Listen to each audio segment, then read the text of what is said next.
C'est l'événement télévisuel de l'année aux États-Unis, le programme le plus regardé, toutes chaînes confondues, le Super Bowl, la finale du championnat de football américain, la NFL. Il attire en moyenne un tiers des Américains, soit 100 millions de personnes devant leur écran. Et cette année, c'est CBS qui le diffuse. Et en France, c'est une nouveauté, c'est la chaîne L'Équipe qui va le proposer gratuitement et en direct. Ce sera dans la nuit de dimanche à lundi. L'Équipe qui continue ainsi de mener sa politique d'acquisition de droits télévisés, plutôt maligne et complémentaire de celle menée par les grands groupes audiovisuel.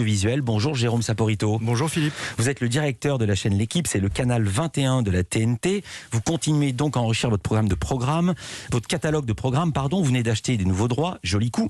Vous allez nous annoncer et détailler dans quelques instants un programme que vous venez d'acquérir dans Culture Média exclu. Mais avant ça, quelques mots sur l'événement de ce début d'année pour vous, le Super Bowl. Oh, say, can you see by the dawn's early light what so proudly we hailed at the twilight's last gleaming, whose broad stripes and bright stars through the perilous fight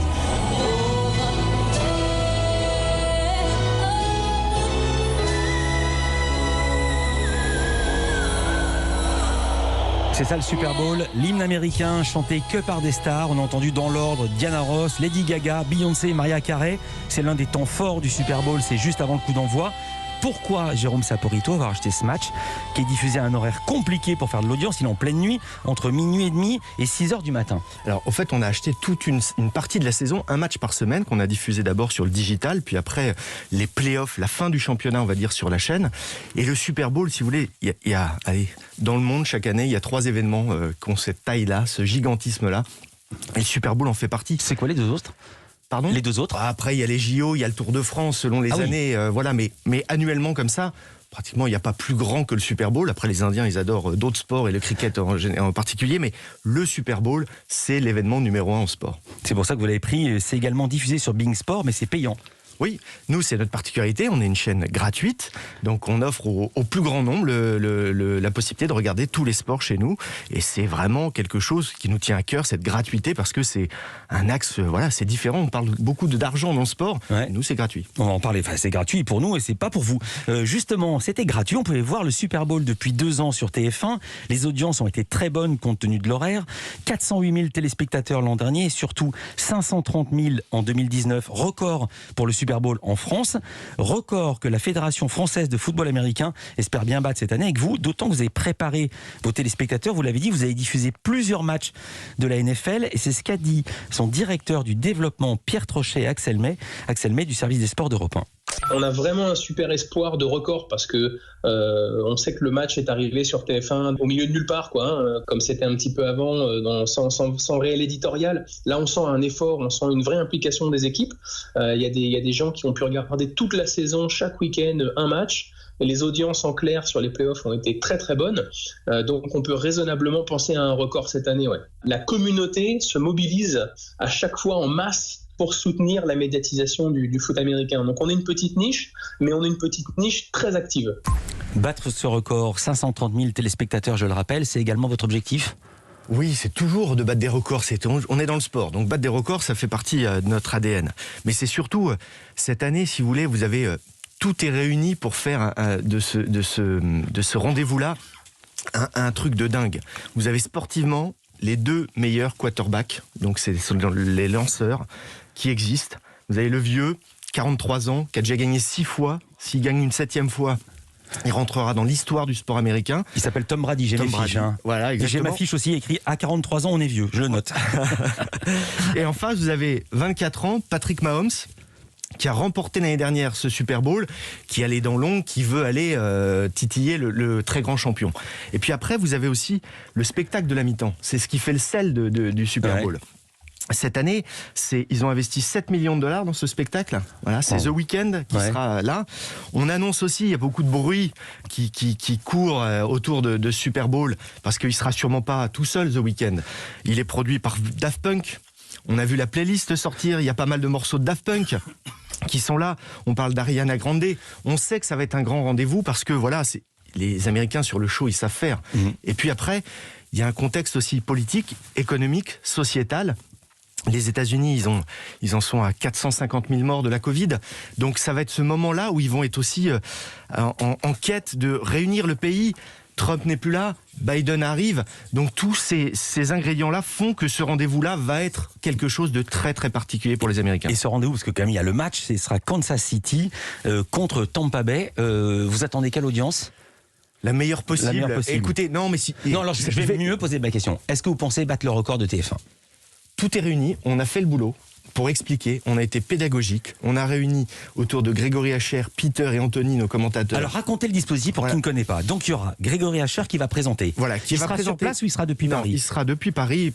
Enfin, les conditions sanitaires ne nous permettaient pas d'aller sur place, mais on aurait bien aimé. Il sera depuis Paris, il sera entouré de Djibril Cissé, ancien joueur de foot, dingue de musique, et Corentin Célin, c'est un historien de l'histoire des États-Unis. On le connaît bien aussi, ici, Corentin Célin, il vient souvent dans les émissions sur Europe. En fait, la NFL, c'est son truc premier. Donc, il va nous donner ce contexte-là. Et puis, Peter et Anthony, qui sont deux commentateurs passionnés. Peter, il se trouve qu'il est franco-américain et de Kansas City. Ouais. Et Anthony, c'est un des rares Français qui a eu sa chance en NFL, qui a joué en NFL. Donc tout ça, ça fait que on a mis, en expliquant bien les règles, en prenant l'histoire depuis le début, donc depuis septembre dernier, essayer de créer et de construire cette audience. Après, il arrivera ce qu'il arrivera.